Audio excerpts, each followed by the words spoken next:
የምታዩት ወንድማችን ሐምሌ 17 2017 ዓመተ ምህረት ድንገት ወደ ቤቱ ለምሳ ሄዶ በአንድ ጊዜ ሰውነቱ ፓራላይዝ ሆነ። ቤተሰቦቹም ተረባርበው ወደ ሆስፒታል ወሰዱት። ዶክተሩም 2 ሰዓት ሙሉ መርምሮ ነገሩ ግራ ስለገባው ሌላ ሆስፒታል ሄዶ እንዲታከም ሪፈር ጻፈለት። ሐኪሞቹም ከመረመሩት በኋላ ጉሮሮ መውጣት አለበት፣ ኢንፌክሽን ፈጥሮበታል ሲሉ ወሰኑ። ምግብ መብላትም ሆነ ማንኛውንም ፈሳሽ ፈጽሞ መዋጥ አይችልም። ከዚህ ህመም ለመዳን ከ1 ሚሊዮን ብር በላይ አውጥቷል። ዶክተሮች ብዙ መርምሮት የሚያገኙት የበሽታው ውጤት ግን እንደ መረመሩት አልሆን እያላቸው ተቸግረዋል። ነገሩን ከባድና ውስብስብ ያደረገው ደግሞ ጉዳቱ ሜዱላው ኦብለንጋቶ አካባቢ መሆኑ ነው።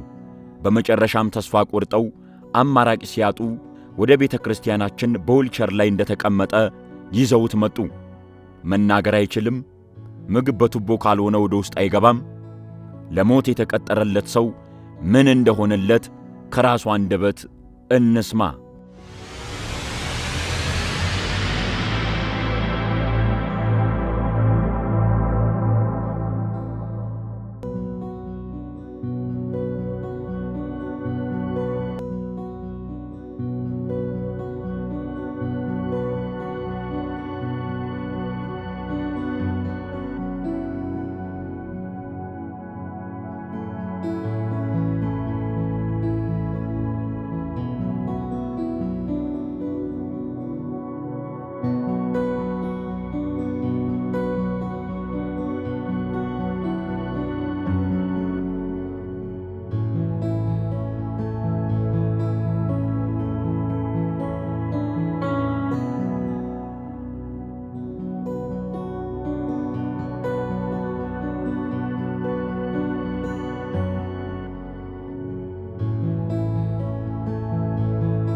ኢየሱስ ጌታ ነው።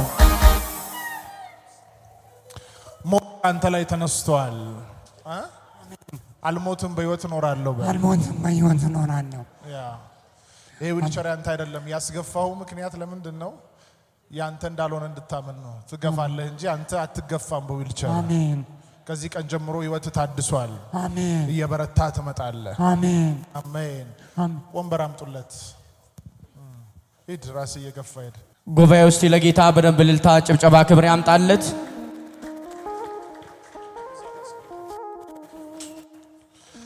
ሰው ያለዚህ ዊልቸር መንቀሳቀስ አይችልም።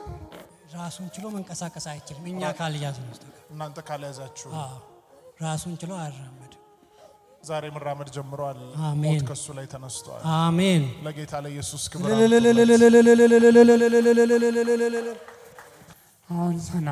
አሁን ሰላም ነው የተሰማ። ሰላም ነው የተሰማ። ክብር ለሱ ይሁን። አሜን። ሃሌሉያ። ይህ ሰው አሁን ከዊልቸር ላይ ተነስቶ የመጀመሪያውን እርምጃ ጀምሯል። ለጌታ ለኢየሱስ እልልታ ጭብጨባ አምጡለት።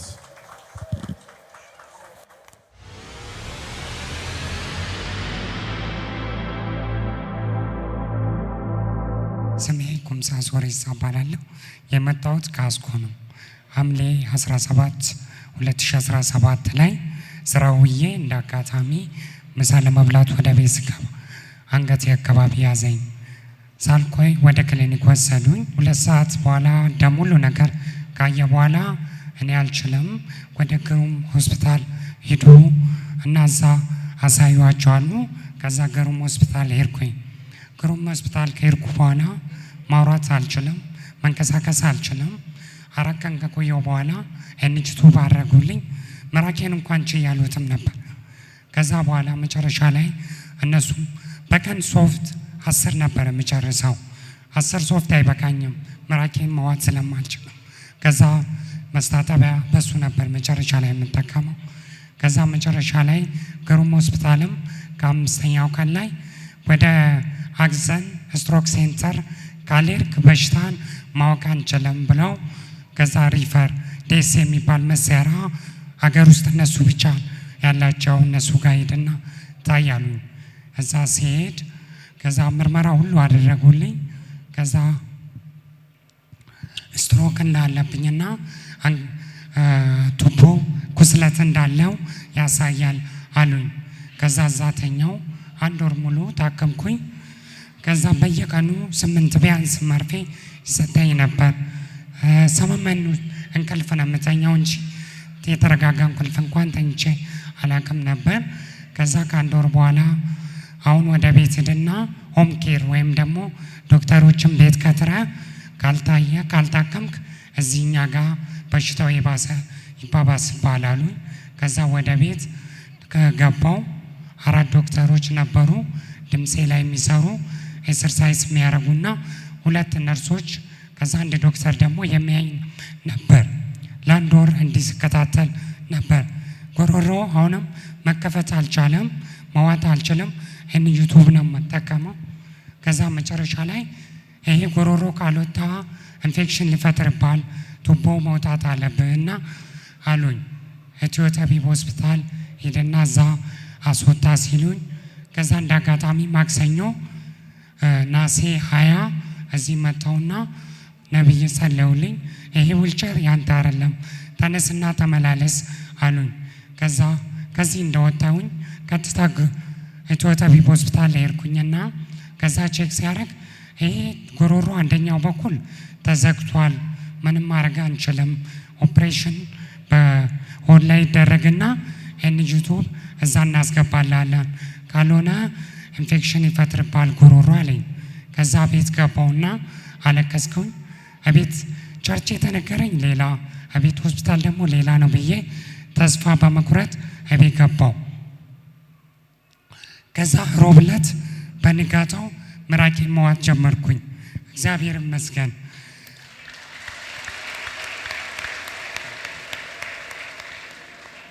ከዛ በኋላ ጎሮሮዬ ከዛ ሰኞ ዕለት ምግብ መብላት ጀመርኩኝ። ሮብ ምራቅ ዋጥኩኝ ሰኞ።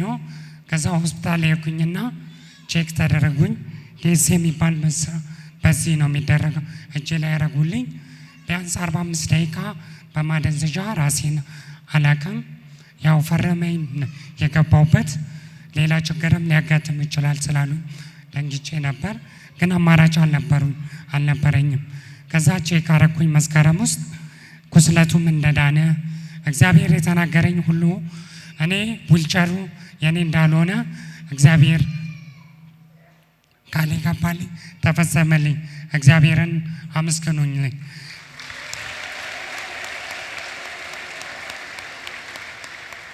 ቢያንስ ለሕክምና ከ1 ሚሊዮን በላይ አውጥቻለሁ። ግን አንድ ነገር ገባኝ። ከሁሉ በላይ እግዚአብሔር ትልቅ በሽታ እንዳሌለ ትልቅ እግዚአብሔር እንጂ ሰው ባለው ነገር መመካት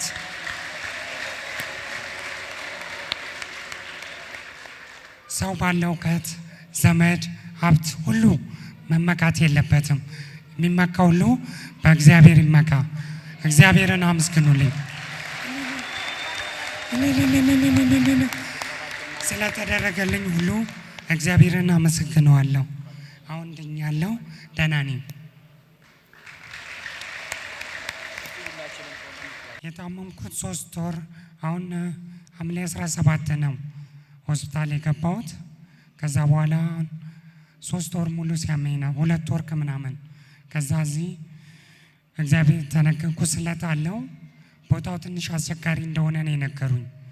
ከሜዱላ ጋታ አካባቢ ነው፣ ትንሽ ያስቸግራ ውስብስብ ነው አሉኝ። ከዛ እዚህ ተጸለልኝ። ከዛ በኋላ ቁስለቱ ዳነልኝ። ክብር ለእግዚአብሔር ይሁን። ስሜ ጉቱ ይባላለሁ። የኩምሳ ወንድም ነኝ። የመጣ ነው ከእስኮ ነው። ኩምሳ አሁን እንደመሰከረው ሐምሌ 17 ከስራ ገብቶ ምሳ ለመብላት ቤተሰብ ጋር ምሳ በልቶ ያወራ ያለ ጭንቅላቴን አመመኝ ቡና አፈሉልኝ አለ አሉ። እኔ ቤት አልነበርኩም፣ ስራ ቦታ ነበርኩ። ከዛ በኋላ እዛው አልጋ ላይ ገደም አለ፣ አንገቱ ተያዘ አሉኝ። ሲደውሉልኝ እኔ አላመንኩም። ከዛ ወደ ቅርብ ያለው ክሊኒክ ወሰን። እዛ ስንወስድ ላብራቶሪ ሁሉ ተወሰደ፣ ግን ምንም ህመም አልታየም። እዛ ክሊኒክ የነበረበት ጊዜ ቮሚቲንግ ያደርጋል፣ ምንም ሳይቋረጥ ቮሚት ያደርጋል። ከወዱ ሁሉ ወጥቶ ሲጨርስ ምራቅ ብቻ ቮሚት ያደርጋል። እነሱ እኛ አንችልም፣ ወደ ሌላ ከፍተኛ ሆስፒታል ወሰዱ አሉን። ወደ ግሩም ሆስፒታል ሪፈር አደረጉልን። እዛ ግሩም ሆስፒታል ሐሙስ ማታ ስንሄድ ሲቲ ስካን አነሱ። ሲቲ ስካን ላይ ምንም አልታየም። ከዛ በኋላ እዛ ዋርድ ይዘን ኤምአርአይ ተነሳ። ኤምአርአይ ምንም አልተገኘም። እሱ ግን ምንም አይናገርም። ምራቅ ማዋጥ አይችልም። ምራቅ ይወጣል፣ ምግብ ምንም ሆዱ ውስጥ ወጥቶ አለቀ። ሁለት ሰው በዚህ ሆነን ምራቁን እንቀበላለን። ስቅታም እንደዚሁ ስቅ ያለ ምንም ማቋረጥ ማለት ነው። ከዛ በዛ ማታ ኤምአርአይም ተነሳ፣ ምንም ውጤት አልታየም። አርብ ወደ ሌላ ከፍተኛው ኤምአርአይ አለ ብሎን ወደ ሌላ ሆስፒታል ኢትዮጵያ ቢወሰዱን በእነሱ አምቡላንስ እዛ ሪዛልቱ ሲወጣ እዚህ አካባቢ ላይ የደም ቱቦ ጣቧል፣ ስትሮክ ምልክት ያሳያል አሉን። መድኃኒት ይሰጣሉ፣ የተለያየ ነገር ያደርጋሉ።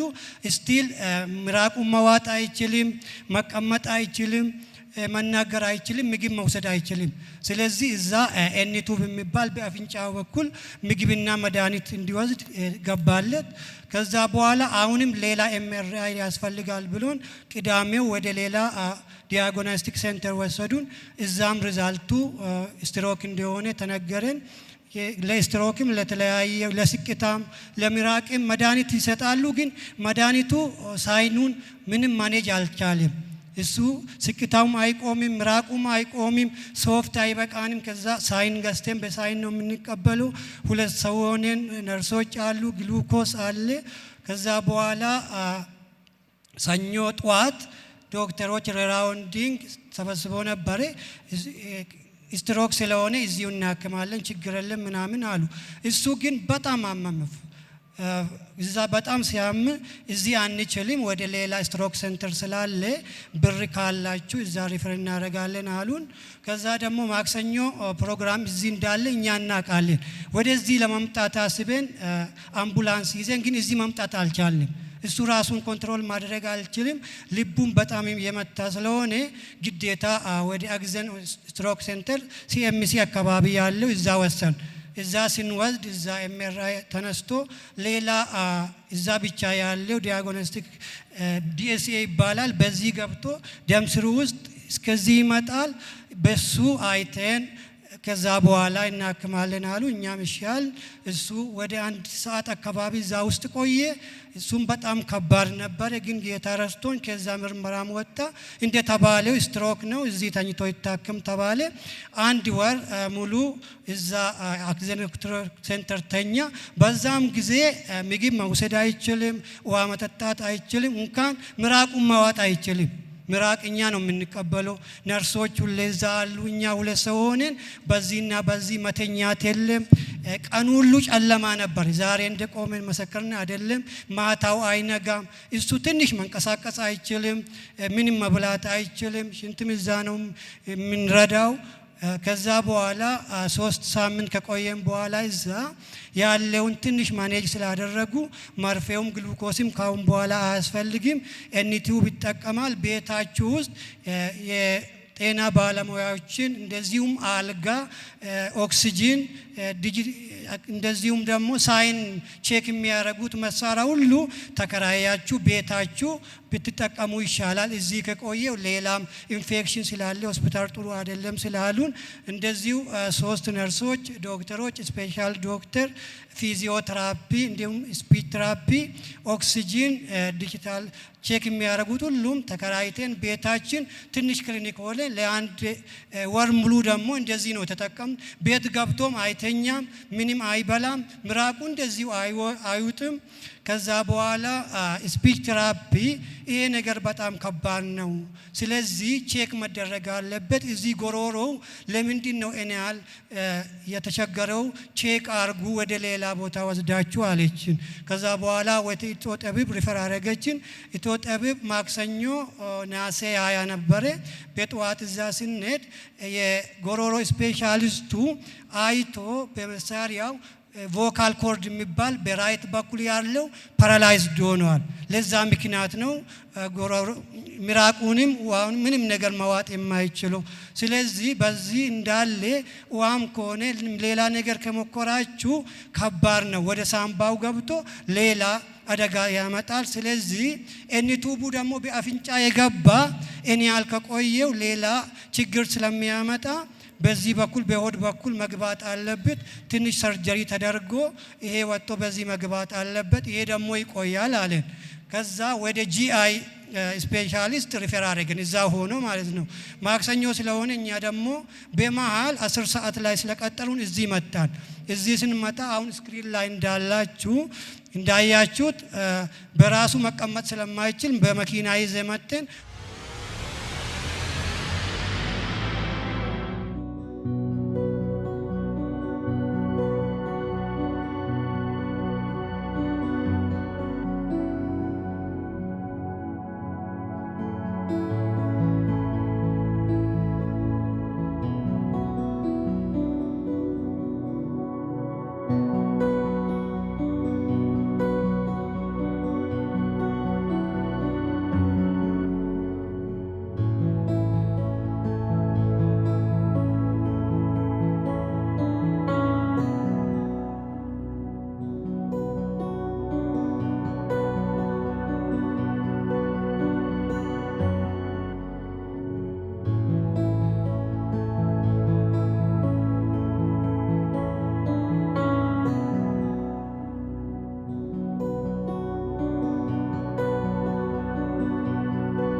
ዊልቸር ላይ አስቀምጠን ነው የተሰለለት።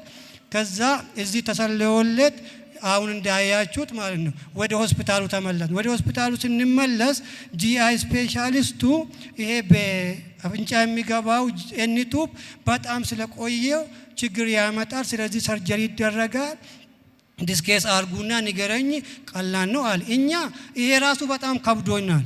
ይሄ ይወጣል ብለን ተስፋ ያደረን ገና ሰርጀሪ ተደርጎ በዚህ ይገባል ስለተባለ ደግሞ በጣም ተጨናነን። ዲስኬስ አርገን ከቤተሰብ ጋር ተመካክረን እንመጣለን አለ። ምክንያቱም እዚህም ጸሎት ተደርጎልኝ አምነን ነው የርንኛ። ከዛ በኋላ ይሄ ማክሰኞ ነበረ። ሮብ ምራቁን መዋጥ ጀመረ። ለኛ ድንቅ ነው። 2 ወር ሙሉ ምራቅ ውጦ አያውቅም። እግዚአብሔር ነው ይሄ ሁሉ ያደረገልኝ። ለእግዚአብሔር ክብር ሁሉ ይሁን። እግዚአብሔርን አመስግኑልኝ።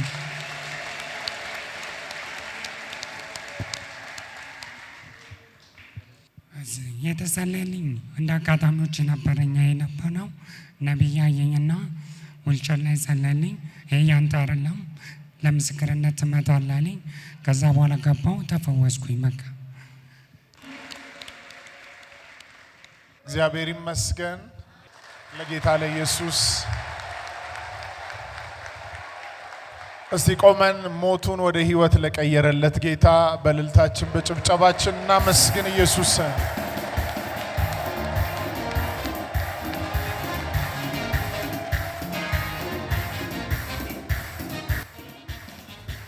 ምናል ቢያይልኝ ሰው ሁሉ እኔ ያየሁትን፣ ምናል ቢቀምስልኝ ሰው ሁሉ እኔ ቀመስኩትን፣ ምናል ቢያይልኝ ሰው ሁሉ እኔ ያየሁትን፣ ምናል ቢቀምስልኝ ሰው ሁሉ።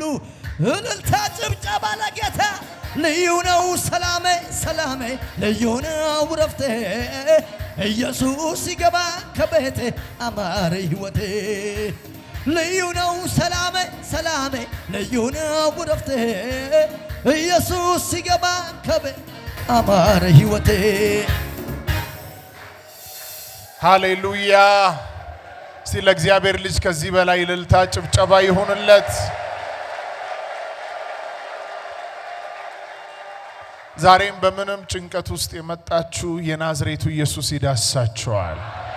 አንድ አማኝ ካለ ጮሆ አሜን ይበል። ስትመጣ በምንድን ነው? በክራንች ነው? በምንድን ነው የመጣኸው? በዊልቸር ነበር የመጣሁት። በዊልቸር ነው የመጣኸው። አሁን ደግሞ ይበልጡኑ ታድሰ ትሄዳለህ። ሞት ወደ ህይወት ተቀይሯል። ኦኬ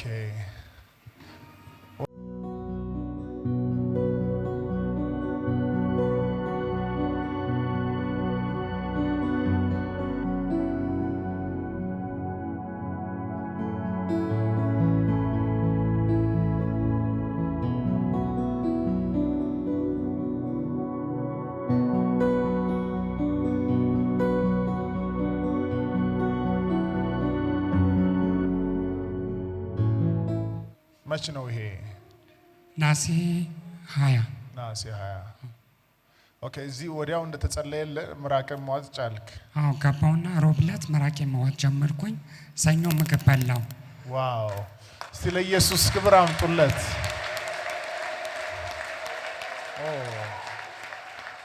እሞታለሁ ብለህ ተስፋ ቆርጠ ነበር? አዎ ሁሉም ሰው እየመጣ ያለቅስ ነበርና በዛን ጊዜ ተስፋ ቆርጬ ነበር እንደማልድን። ሰውነቴን ፓራላይዝ ሆኖ ነበርና ካልጋ መነሳ አልመሰለኝም ነበር። እነሱም እንደዛ ነበር ያሉ። በሕክምና ምንም መፍትሄና ለውጥ አላገኘህም? አዎ። ዋው! ለእግዚአብሔር ልጅ ለኢየሱስ ምን ትላለህ? ለእግዚአብሔር ይሆንላል። እግዚአብሔርን አመሰግነዋለሁ። እስቲ በደንብ አመስግኑለት በጭብጨባችሁ በእልልታችሁ። ሞትን ወደ ህይወት ለቀየረ ጌታ፣ ጨለማን ወደሚደነቅ ብርሃን ለቀየረ ጌታ ከዚህ በላይ እልልታ ጭብጨባ ይገባል። ከዚህ በላይ ለኢየሱስ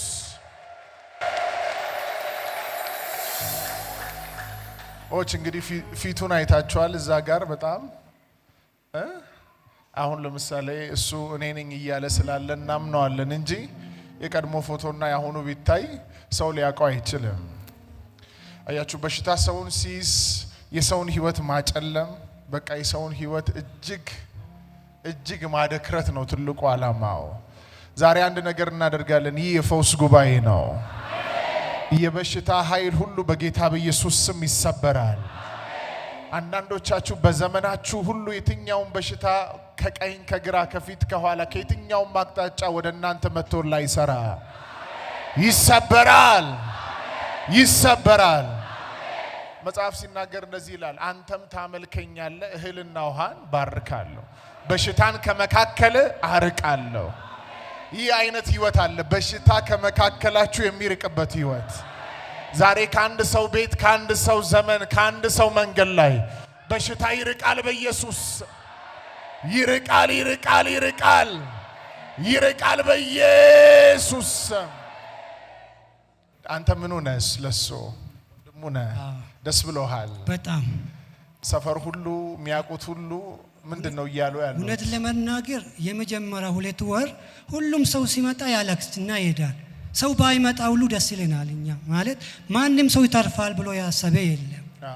ምራቅ መዋጣል ዊልቸር ላይ ራሱ በግድ ነው የሚቀመጡ፣ ይተኛል እንጂ እዚህ አንገቱ ከተንቀሳቀሰ በጣም ስለሚያም ይጨንቃል።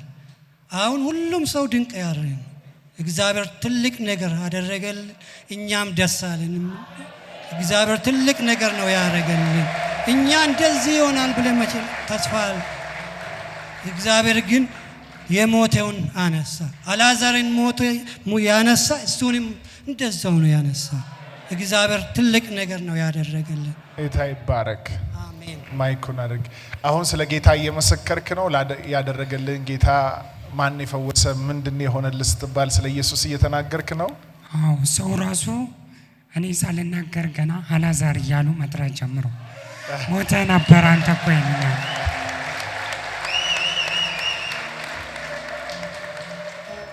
ሃሌሉያ። አልዓዛር ለነገሩ ወንጌል መስበክ አይጠበቅበትም። በመቆሙ ብቻ ሰዎች ሲያዩ ራሱ ወንጌል ነው። ሃሌሉያ። ለዚህ በንጋታው ለረጅም ጊዜ ምራቁ ተማታቅ ምራቅ ዋጥክ ምግብ በላ አዎ ክብር ውጪ አላቅም ነበር ከንፈሬ እንዳለ ቆስሎ ነበር በሶፍት ስለሚጠርጉልኝ መጨረሻ ላይ ቢያንስ ሳህን ገዝታችሁ እሱን ተጠቀሙ ሲሉ ሐኪሞች ሲመክሯቸው እሱ ወደ ሳህን ቀየሩት ከዛ በኋላ እዚህ መጥቼ ከተሰለልኝ በኋላ ገባው ምራቄ ዋጥኩኝ ምግብም ወሰድኩ መንቀሳቀስም ጀመርኩ ሃሌሉያ እጃችሁን ዘርጉ ወደዚህ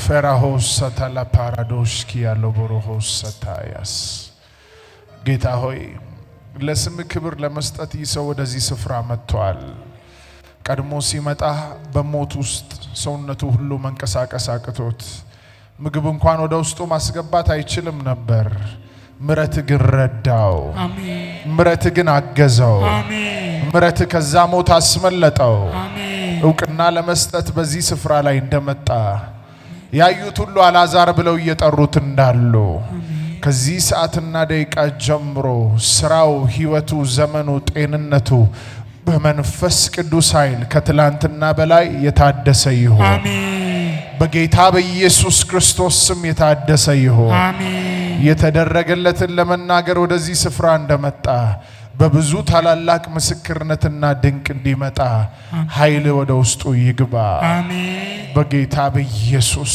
ስም Thank you Lord ኢየሱስ ክርስቶስ ስም help him